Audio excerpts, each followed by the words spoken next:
Carnivore day 28. And I'll tell you guys, like, it's been like the meal prep is working really, really well so far. There's nothing really new to report, so my body's feeling great. Aches and pains are still gone. I can still tell that they're like for my shoulder, there might be something structurally going on in there, but it's not impeding my performance anymore. So, and that hasn't changed. My feet feel get better. I'm sleeping through the night.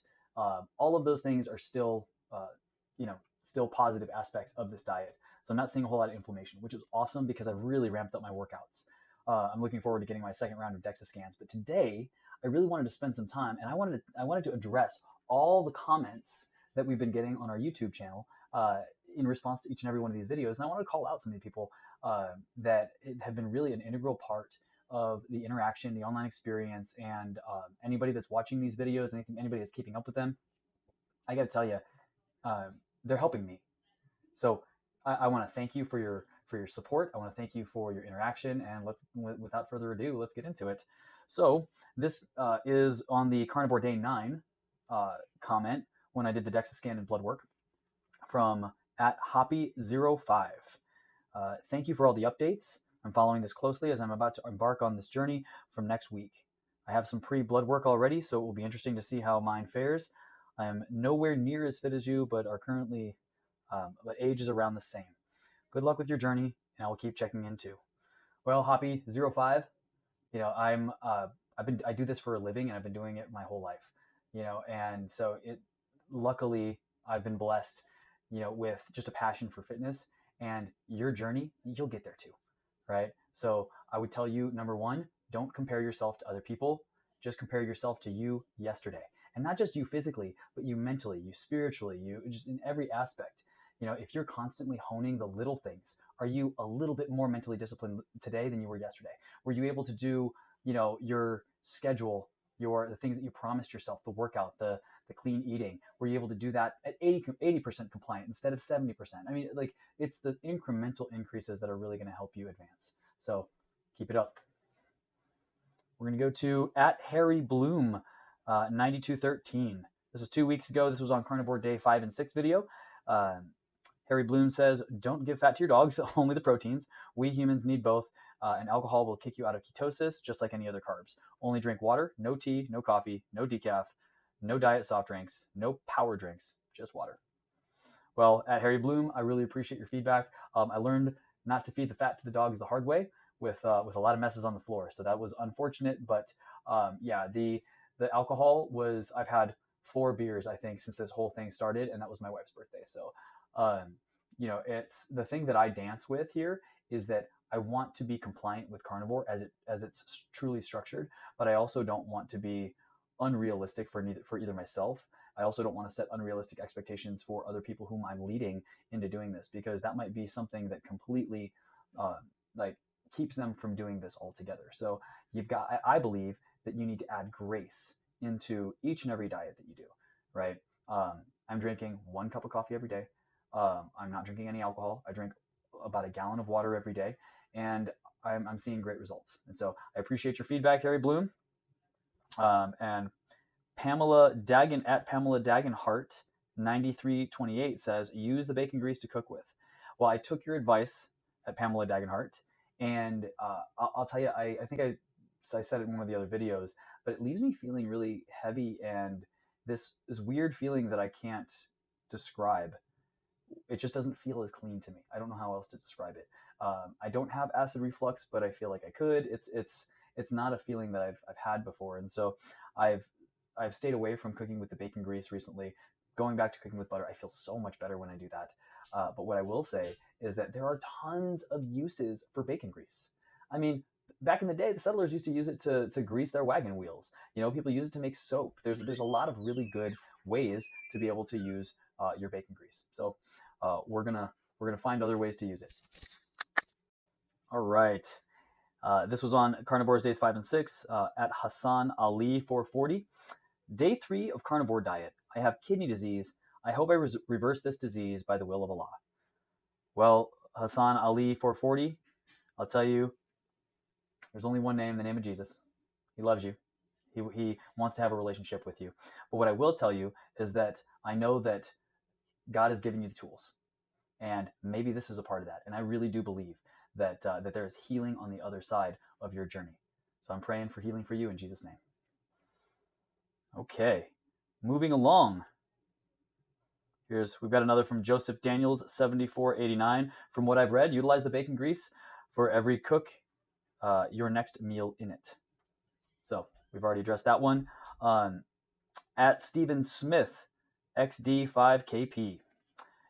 In a few videos ago, you said you use bacon grease. Have you tried tallow? I plan on starting carnivore diet next Monday, not to lose weight, but for my energy, sleep, and my mind, and for my kids because of guilt of feeding them processed food, which I know is bad, so I'm trying it out, and if it goes well, my family will follow if they want. Stephen Smith, these are a lot of the same reasons that I started this thing. And so I really, really am rooting for you on this journey, man. I haven't tried tallow yet. That's something that, we'll get to as I explore. As I said in yesterday's video, I'm really like a creature of habit. So once I find something that I like, then I just kind of just go with it. And I don't really need a whole lot of variety or anything in my diet. So, but in an effort to explore more and to give you guys more content, I'm going to continue to try out some of these recipes and stuff that you guys are giving me, right? At Adam with Anna, 8759. A 4-pound chuck roast, seared and cooked in a Dutch oven with salt water and a stick of butter is delicious. That sounds delicious. Plus, you can throw leftovers in the air fryer for crispy bits. So that sounds really, really cool. And then chuck roast is like, so I spent like quite a bit, like $220 some odd, I think was the total for all of my food for this week. So a chuck roast might be a little friendlier on the budget. I think part of the thing was, there's been months when I'll go out to eat 2, 3, 4 times in the week. And when you're dropping, 20 to, depending on if you're taking somebody out, 20, 30, 40, even $50 for a meal at the minimum, then you're actually on this diet. You're saving a lot of money, right? So if you're a business professional like I am, and you end up taking people out frequently, I've stopped doing that. I've stopped buying the energy drinks. 9 times out of 10, I don't even need to carry my wallet with me anymore. So it's been really helpful. And even though I'm paying a lot for meat, I'm not paying a lot for all the other stuff. So, but another economical way, I've never done a Dutch oven before, so I'm gonna have to Google that one and see what that's all about. So thanks, Adam with Anna. Let's see, we've got at Linda Finley 1930. I'm on a 90-day carnivore trial, so thank you for your daily posting. Feel I have done daily help on my journey. Well, Linda Finley, thank you. Seriously, I love seeing you in the comments. The more you can post, the better. And I actually have an online GroupMe community. If you want to join, I can actually put the link in the description below, so people can request to join, and hopefully we can give you guys some support on the way. So, okay. Here we go. Carnivore days 23 and 24. This was on time constraints. At Magnus Skipton 2509. Get an air fryer. I have an air fryer. I'm going to use it. Throw the steak in there, even from frozen, and let it do its stuff. On a Sunday afternoon, I do a large grill. Got a pellet smoker grill. This feeds me for 3 days. The other thing I learned was I was planning to be away from home. Is the sous vide. Sous vide your meat in portions, then freeze it.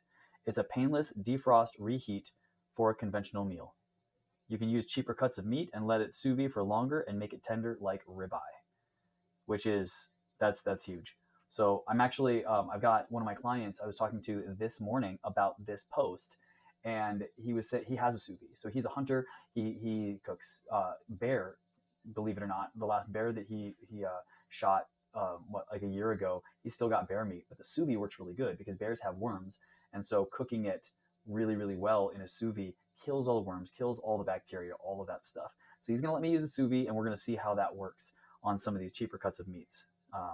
So we've got another comment from Magnus Skipton 2509, and this was from Carnivore's days 21 and 22, where I kind of went on a tirade about the system. So I think we're on the same page here, but he says, There's a lot of intergenerational indoctrination about nutritional implications of eating saturated fat, etc. They come from the 1970s. It's going to take time for people to be deprogrammed. Interestingly, I remember the times when it was common to cook in lard and tallow. Seed oils were still not used, and people used butter because margarine tasted artificial. Yeah, people still died young because they chain smoked and drank like fishes, but they didn't suffer from the diseases we have now. The people who didn't smoke, drink, grew old, and had little illness because their diets were animal protein heavy with little processed food. And man, that is so true. I mean, you know, I've done a lot of research, and there was a whole huge conspiracy, and some of y'all might not be conspiracy theorists, but this has been blown wide open, and so we know this to be fact. That back in the late 1960s, that the Sugar Association, they saw the writing on the wall. They saw the rise in obesity. They saw the increased illnesses, and they knew that sugar was the culprit. So they paid off researchers to be able to say that that fat was the problem, not sugar. The reason why they did that, and the reason why they got away with it, is they were trying to avoid any governmental overreach where they were going to impose like an intervention program, like taxation on foods that are high in sugar, just like they would do with tobacco, right? So by throwing out data that might have been really biased, but it created this chaos, this unknown. Well, is it fat? Is it sugar? They can't put in an intervention program if they're not sure. So guess who won the fight? The Sugar Association. Why? Because they had more money, which means more propaganda. And anyway, I could go off. I could like, don't even get me started. but but thank you so much for your feedback, Magnus Skipton. All right. On Carnivore's days 20, 23 and 24, this is about time constraints, right? Uh, so I'm just going to go right down the list here. At Denise Logan 2733, she says, be careful with histamines that build up when cooked food is stored for a couple of days.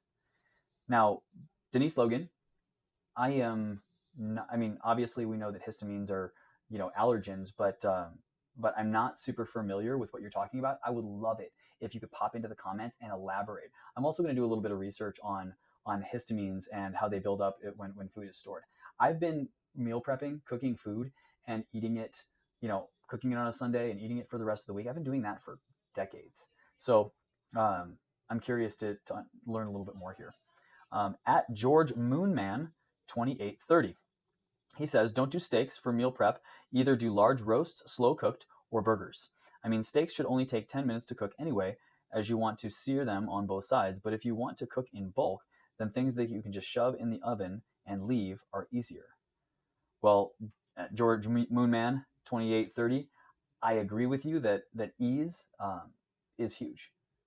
But I also would say that, and again, I haven't tried the roasts and stuff, so it's hard for me to say for sure. But I know that the steaks I like. I look forward to eating. I'm enjoying the diet. And I just remember that when my mom made roasts back when I was growing up, they were dry, and I'm sure it was the way that she cooked them, right? But they were dry, and I almost like dreaded having a roast. Like when she, anyway, the point is that I got to get over that mental hurdle myself. Just because my mom cooked it a certain way and I didn't like it doesn't necessarily mean that it's wrong, right? And the other thing with my mom's roast beef, I love you, Mom, if you're watching this. I love you. I just don't want to smother the roast beef in gravy. Although it does, yeah, gravy's good. Tasty anyway. Okay, anyway, back on track. At Lizelle Hadding H 281. I love this. She's just totally calling me out on my first world problems. She says, seems a bit much to complain about spending a couple minutes grilling a steak or scrambling some eggs. Well, Lizelle, I totally agree. But I'm a super busy business owner, father, husband. I'm very active in my church. I don't have a ton of time. So when I'm literally out the door at the latest 5:30 in the morning. So I don't want to be cooking and disrupting the entire house, keeping everybody awake first thing in the morning. So what I would rather do is cook the night before or cook in advance. So and then I usually don't get home until like 7:30 or 8 o'clock at night. And by that time I am beat. The last thing that I want to do is do anything in the kitchen, cleaning, all that stuff. So at the end of the day, it's about overcoming obstacles for the individual. Some people have schedules where they're home by 4 o'clock and they have time to, do some cooking, and they have white space in their schedule, and they're working in, like an 8 to 4 or a 9 to 5 job, or they work from home, right? And they've got the ability to do that. I don't, right? And I'm a big advocate of personal responsibility, right? So, if I'm going to commit to doing something, I'm going to do it. I'm going to do it all the way, and I'm going to evaluate what the obstacles are, and I'm going to overcome them. So, this is, yes, it's a complaint. I apologize if I come off as a complainer on this sometimes, but I appreciate you holding me accountable. All right. Last comment is at Duke6598. I mean, how often are you eating? Isn't once a day enough? If so, cooking one meal per day shouldn't take long. Once again, I agree with you, and I think I addressed this in the last comment, Duke. But yeah, man, it's about trying to adapt for your specific schedule. It's not a big deal, but I like to grill. When I get home, it's pitch black outside, and grilling's not really an option. Anyway, yeah. So I addressed it in the past comment. So, but I appreciate your feedback, and all of you guys. Like, this is epic, because every single person that watches these videos also gets to read these comments, and so they're learning from you, and we're building this community. So I really encourage you guys to drop into the comments. Not only does it pump up the algorithm, giving the video more engagements. When that happens, then it promotes it to other people. So comment, like, subscribe, do all the things, right? The more people we can help get off processed foods and get to eating a healthy, natural, animal-based diet, we're going to be helping a lot of people, guys. So thank you for partnering with me, and thank you for all the comments. All right, we'll see you next time.